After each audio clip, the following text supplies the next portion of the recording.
S'esperava aquest desenllaç?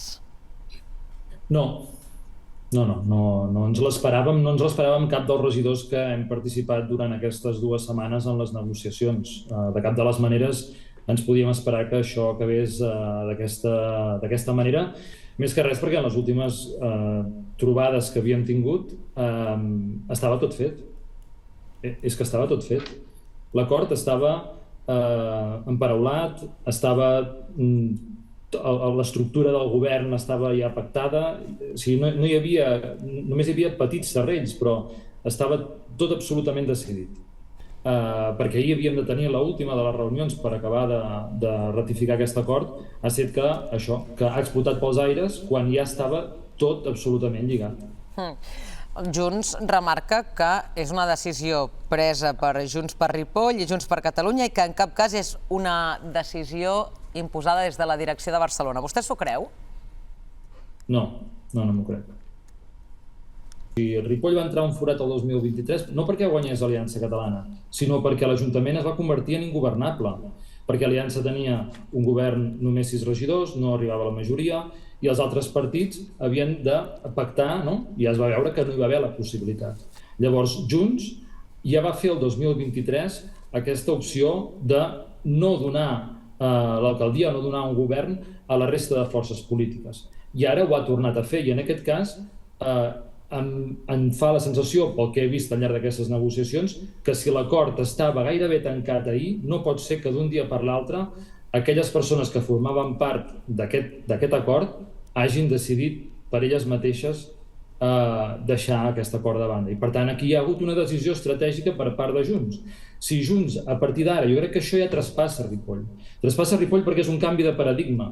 A partir d'ara, Junts, jo aquí faig l'equivalència de que serà com el PP i Vox a la resta de l'estat espanyol, perquè clar, el que succeeix en PP i Vox és aquest suport mutu que hi ha en diferents governs, i això és el que fa la pinta que hi pot haver a partir d'ara, no només a Ripoll, sinó a l'any 27 quan hi hagin eleccions municipals a altres municipis, i per què no el govern, el Parlament de Catalunya en un futur. I per tant ara aquí estem entrant en un paradigma que ja s'escapa de Ripoll. L'alcaldessa ha mostrat la seva satisfacció per poder continuar al capdavant de l'alcaldia. Surt reforçada Sílvia Orriols de tota aquesta operació? Sí, surt reforçada, és evident.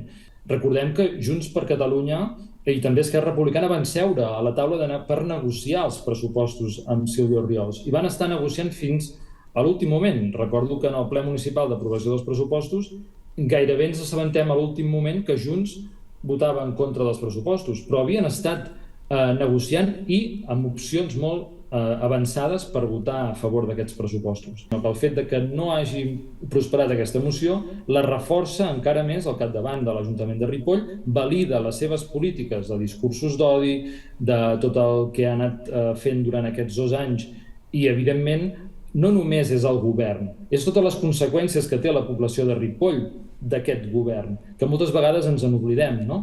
Tot això té unes repercussions a la vida diària de Ripoll, tot això es trasllada a molta població de Ripoll, i per tant aquí ens trobem que Junts el que ha fet és validar aquest model.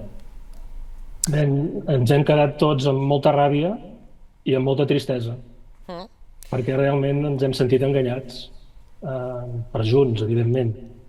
Creiem que han tingut por i que han prioritzat uns interessos electorals de partit, suposo que a nivell nacional, i han oblidat Ripoll, i aquí hi perd Ripoll.